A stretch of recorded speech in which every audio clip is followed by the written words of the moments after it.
বন্ধু তুমি একা হলে আমায় দিও ডাক, তোমার সাথে কথা বলবো আমি সারা রাত। I love you.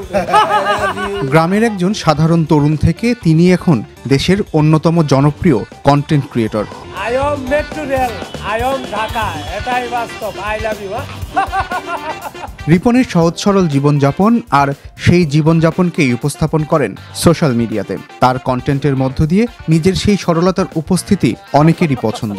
I am swimming pool, এটাই বাস্তব।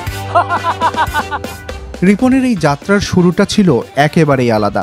কৈশোরে জড়িয়ে পড়া প্রেম না টিকলে সেই কষ্টে ভেঙে না পড়ে ভিডিও তৈরি শুরু করেন তিনি। এই ভিডিও তৈরি তাকে এনে দেয় জনপ্রিয়তা। নেত্রকোনা সদর উপজেলার কাঠমিস্ত্রি রিপন মিয়া। সামাজিক যোগাযোগ মাধ্যমে তিনি বেশি পরিচিতি পান তার বিশেষ ধরনের হাসি আর বিশেষ ভঙ্গিমার ডায়লগ দিয়ে। এইটাই বাস্তব। I love you. ফেসবুকে রিপন মিয়ার ফলোয়ার সংখ্যা এখন 18 লাখ ছাড়িয়েছে। অনেক কন্টেন্ট ক্রিয়েটরদের ফলোয়ারের ক্ষেত্রে নির্দিষ্ট শ্রেণীর মানুষ থাকলেও রিপন মিয়ার ক্ষেত্রে সেই সীমাবদ্ধতা নেই। তাকে ফলো করেন নানা শ্রেণী পেশার মানুষ।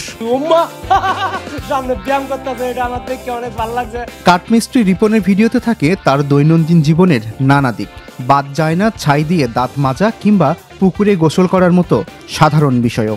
তার কাজ খালে বিলে মাছ ধরা কিংবা মাঠে কাজ করা বা আম জাম গাছের মগ ডালে বসে থাকার ভিডিও সোশ্যাল মিডিয়াতে জনপ্রিয়তা পায়। সবখানেই তার হাসি। রিপনের ভাষায় কথা শুনেই আনন্দ পান দর্শকেরা। শুরুর দিকে অনুসারী আর ভিউ কম থাকলেও সেসব নিয়ে মাথা ব্যথা ছিল না রিপনের। নিজের ভিডিও নিজে দেখেই আনন্দ পেতেন বলেও জানান। তবে ধীরে ধীরে ফলোয়ার বৃদ্ধি আর জনপ্রিয়তা রিপনকে আরও ভিডিও বানাতে উৎসাহী করে। আই এম 14 ফেব্রুয়ারি, এটাই বাস্তব। রিপনের সরলতা মুগ্ধ করে নেটিজেনদের।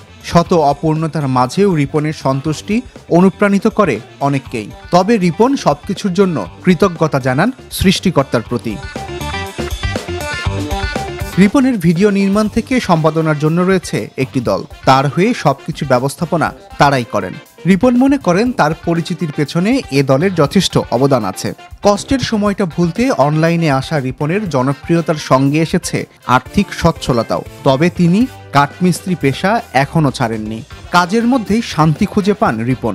তার মতে ফেসবুক ইউটিউব কাল নাও থাকতে পারে, তাই নিজের অস্তিত্বকে ভুলতে চান না। অনলাইন থেকে আয়ের টাকা দিয়ে ব্যবসা চালাচ্ছেন রিপন মিয়া। সামনে আরও কিছু নতুন ব্যবসা শুরুর পরিকল্পনাও রয়েছে তার। এছাড়া আয়ের অর্থ দিয়ে মানবিক সহায়তাও করেন তিনি। বিষয়গুলো নিয়ে কথা বলতে চান না রিপন।